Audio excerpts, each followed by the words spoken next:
Two things before we get started: if you can like and subscribe and hit the notification bell just to find out when all the new videos are dropping. Second thing is there are chapter markers all throughout the video. If there's a specific product that you want to watch or listen about, you can go ahead and skip to there using the chapter markers at the bottom or in the description. In the very beginning of the keynote, they featured a nice little skit, what I thought was a pretty funny skit, and it kind of just highlights, bullet points all of their initiatives, including planting forests and their carbon footprint in general, how they're kind of using recycled metals, recycled cobalt and things of that nature to lessen the footprint or carbon footprint that they have on this world, specifically for a company as large as they are, the largest company in the world by market cap.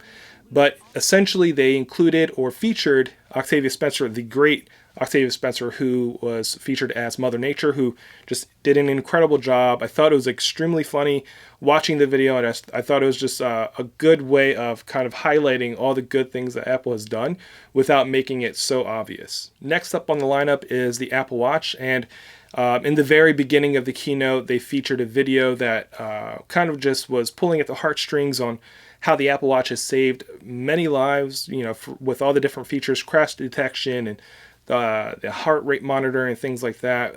It just kind of alerts people to what's going on. Me, myself, as an Apple Watch user for 8 years at this point, I, launched a Apple Watch person here, and with the features that they've included, even recently having some weird vertigo issues and thinking it may have been my heart, checking my EKG and things of that nature kind of puts my mind at ease, even though it's not meant to be a replacement for any professional equipment. As a user, again, as a human being, you start to worry, especially when you have kids and things like that, that you want to make sure that you're healthy and that everything's okay. So having that feature is nice, and kind of gives you that peace of mind. So that video that Apple shared, again, crash detection and using the heart monitor to kind of figure out if there's something going on with the user, or the SOS feature because someone was stranded, was a cool video. Kind of highlights all of the important things that the Apple Watch does and the impact that it has on its users' lives. Apple introduced the Series 9 lineup of Apple Watches with an updated S9 system in a package, or SIP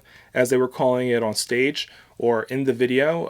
It's just a more powerful processor, and honestly probably the biggest update to the Apple Watch system in a package in quite a while. For the last few years, we've been kind of coasting on more or less the same design architecture, added a core here and a core there, but in reality it's the same processor with more active cores than previously. So I think that's kind of the biggest selling point, was just a more powerful processor with some nifty little features. The biggest feature of them all had to be the double tap feature. Now, immediately when I saw the double tap feature, I was instantly brought back to the Apple Vision announcement, where it had a little double tap feature to select items, or kind of like a hand tracking or hand motion tracking in the actual Apple Vision goggles. But in this case, there's no apparent motion detection or anything like that. So from what I've read, it's a combination of the gyroscope, the accelerometer, and things like that to create that gesture, and is more so intended to be a main click gesture. So if you double tap it with your index finger and your thumb, it's supposed to select or answer a call, select whatever the text is or whatever the prompt is. You can select it using the double tap. You can answer a phone call, double tap. If you want to end the call, double tap. And the funny little video that they showed was a person's alarm going off in the morning. They wanted to snooze it, and they just double tapped it, which I thought was really cool because I use my Apple Watch to wake me up every morning. For anyone who doesn't use the Apple Watch to wake them up, it's actually a nice way to wake up other than an alarm going off. Even Apple's nice little subtle wake up alarms. The snooze feature on your Apple Watch is a nice little feature to have. The Apple Watch actually waking you up is nice to have. It just kind of gently taps you in the wrist, and it ascends to a harder, more strong tap to wake you up. Rounding out the Series 9 lineup is just virtually an unchanged watch. Now, my understanding is the Series 10 is supposed to feature a big redesign, kind of a rethinking of the Apple Watch, and I don't know what it's going to look like. Last year, I believe it was, where it was rumored to have had a heavy redesign with a more boxy shape to mimic the iPhone series and pretty much every kind of product on their lineup with that squared off design. But from my understanding, from the rumors I've read, they were having some last minute issues with the production of that watch with that design, so they ended up just skipping it altogether and kind of reverting back to the old design with a bigger display, more of an edge-to-edge display. One of the other things was the Hermes series of Apple Watches. They generally feature Really nice leather products. That's what Hermes is known for, is their leather products. And with Apple's initiative to have a lesser impact on the environment, they're moving away from using leathers and virgin materials, as they called it, and using Finewoven, as they're calling it. The marketing name is Finewoven. And the material, as they talked about it on stage or described it on stage, is supposed to mimic like a suede material. So you'll have that suede like texture on the cases and the Apple Watches, or the Apple Watch straps, I should say. Now, when I looked on the Apple Store app, all the prices are virtually the same as their leather products. So although you are not getting genuine leather, they're, again, doing it for the environment. They're not changing the prices. You're still paying the same premium price for the cases and the watch straps and all that fun stuff. So, think of it what you will. Just a slight change in the materials. Not getting genuine leather. You're getting the fine woven material. Next up is the Apple Watch Ultra 2. Surprisingly, unsurprisingly, when I did the video back in May, I didn't think they were going to do an Apple Watch Ultra 2. But I guess with the updated processor, the S9 system in a package, and some of the features that comes with it, and probably an update to battery life, more than likely, Apple decided to update the Apple Watch Ultra 2. The design, from a design perspective, it's virtually the same watch. It's a brighter display. It has that double tap feature, which is a really nifty, cool feature from the Apple Series 9 lineup. Something that I kind of looked at, I'm like, how are they doing that? But either way, it's convenient, it's nice, and it seems to just work, but we'll see in practice. But if you have an Apple Watch Ultra 1, I don't think an Apple Watch 2 Ultra upgrade is necessary unless you really, really want to do it. Otherwise, I don't think it's necessary. Next up, we have the iPhone 15 lineup. So starting with the base iPhone 15 and iPhone 15 Plus, they're bringing over the A16 Bionic, which is just a powerful, efficient processor that's coming over from the iPhone 14 Pro models, and it's making its way to the base iPhones. It's a solid upgrade, I think, for people who are coming from older iPhones, are going to enjoy the speed upgrades and things like that. You also are enjoying an upgraded main sensor. It's going up to the 48 megapixel camera sensor, which is going to just brighten up your photos, make your photos look better. Along with the computational photography, you're going to have a solid shooter on that phone. For most people, they're just going to enjoy that phone. It's going to be exactly what they're looking for.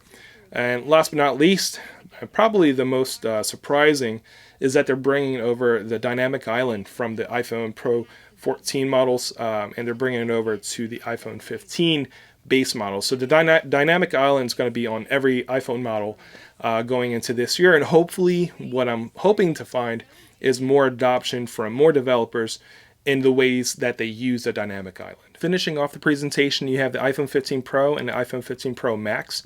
The biggest change that anyone's really going to notice is just the change in the materials. And if you're using a case, that fine woven material on the case is going to be what most people notice. But essentially in the iPhone Pro lineup, you're going to have the titanium bodies now with the same matte glass back. But the titanium, or the brushed titanium around the rails of the phone, is what's going to be the most noticeable difference. And then if someone actually gets to hold the iPhone Pro models, you're going to feel the weight difference as well. The only way, or the only point of comparison I can give anyone, is if you've ever actually had an Apple Watch Ultra, or if you've gotten to try an Apple Watch Ultra, the first thing you're going to notice is just the weight difference, because titanium is much lighter than the Steel series, obviously. You notice that immediately. It's probably along the lines of the aluminum, maybe not as light as aluminum, but it's much lighter. So when you get the iPhone in hand, you're probably going to have something that is noticeably lighter. Definitely not flimsy by any means, and it's going to be still solid because titanium is such a strong material. But Apple did want to point out how strong the type of titanium that they're using is, which is what they called grade 5, which was used on the Mars rover, whatever that means. But essentially, I think you can rest assured that what you're getting is a solid quality phone with quality materials, which is what I expect from every iPhone model, especially on the Pro series. Now, in terms of colors, you're going to get the raw titanium color, which is silver, the white titanium, blue titanium, and black titanium. On the inside, you're going to have the updated, what they're calling now the A17 Pro Processor. actually created in the 3nm process. So it should be more efficient, more powerful, and I believe it's the first of its kind at this point.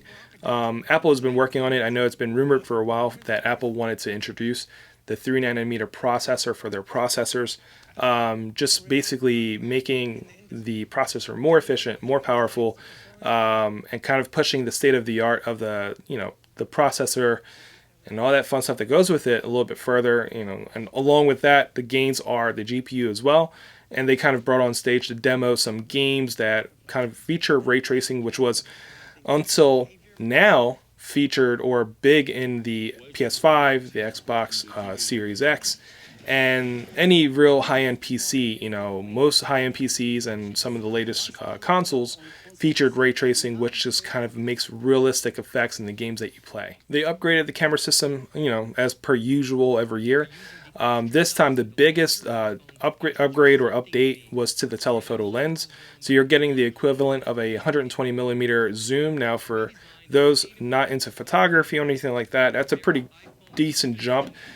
For personal references, the largest zoom I have at this moment is my 28 to 75 Tamron lens, which is, again, 28mm to 75mm zoom.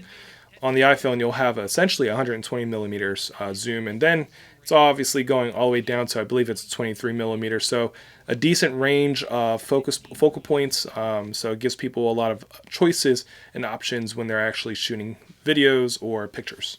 They're also including a new feature, what they're calling spatial video, and my understanding and the impression I got, it's specifically for the Apple Vision, or the Apple Vision Pro, I apologize, but it's going to use the ultra-wide lens and the wide lens to kind of create spatial video, which in my perspective or my understanding is, if you have an Apple Vision Pro and you're watching these videos, it should give the video a little bit more depth because you have a little bit more detail, not so much a 3D effect where you can actually go around the person, but it should give the video a little bit more depth because it's getting more data and more information from the environment. In terms of the display, the dynamic island is coming back again, like I said about the iPhone series.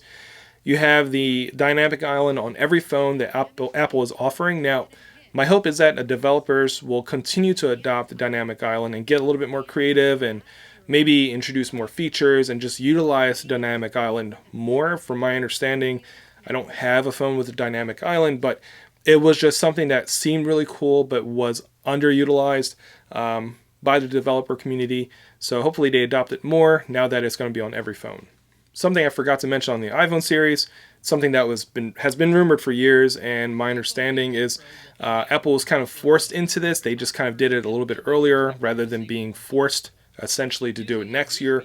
The EU had a ruling, the European Union had a ruling where basically all manufacturers had to adopt USB-C to kind of stop the proprietary ports and things like that that make it difficult for consumers to have one port for everything, but also creates more e-waste essentially. So Apple, went ahead and adopted USB-C, replaced the Lightning port after 10 or so years. One hand, you're going to have people who are upset because they have a lot of Lightning cables around, but on the other hand, a lot of people have USB-C already, and most other devices use USB-C. Most other Apple products use USB-C. So it's not going to be too much of a change. I think, there's going to be initial grumbles, but eventually people are going to realize there's USB-C everywhere, and it's going to make life a lot easier, especially if you have other Apple products like the iPad, iPad Pro, so forth and so on. Now, my final thoughts on the iPhone presentation today. In terms of iPhones, most people, 98% of people, are going to be more than happy with the iPhone 15 and iPhone 15 Plus. You have a great camera on the back, that 48 megapixel sensor that's coming over from the iPhone 14 Pro. It's making its way over. People are going to be more than happy with that camera sensor. I think it's a great camera. You have Dynamic Island coming over, kind of lessening the gap between the two models. And it is pretty cool, and what I'm hoping is with high adoption of the iPhone, which is inevitable, you're going to have a lot of people buying iPhones. Dynamic Island is going to be more and more of a thing for most consumers, which hopefully means developers will find ways to take advantage of it and implement it more in their software. Now, you're going to have that small group of people, that 2% of people that either want the best of the best, they want the best phone available no matter how much it costs, no matter if they're going to use all the features, if they're going to use the camera as intended.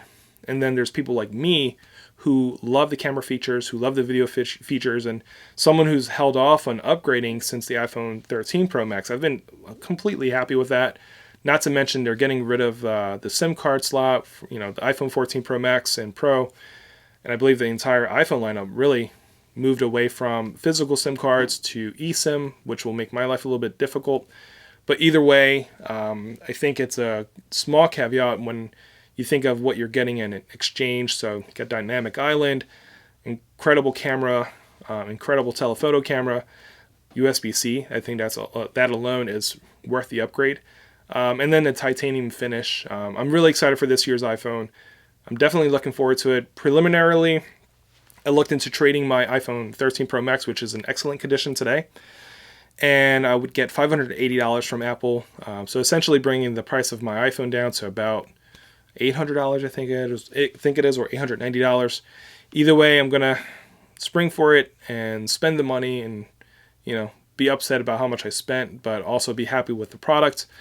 In terms of the Apple Watch, if you have an Apple Watch Series 8, don't think there's a need to upgrade to the Series 9 if you have an Apple Watch Ultra 1 like me. I don't think there's any reason to go to the Apple Watch Ultra 2. But if you're someone who is on an Apple Watch Series 6 or a Series 7, you may want to consider going up to the Series 9. You got some nice little updates. A great watch overall. Again, great battery life. Something that a lot of people may want to consider. If there's anything I missed or anything that I didn't cover, please let me know in the comments. I thank you all for watching. If you liked this video, like it. If you didn't like it, dislike it. But if you really, really liked it, hit that subscribe button. Thank you all for watching. You have a good day.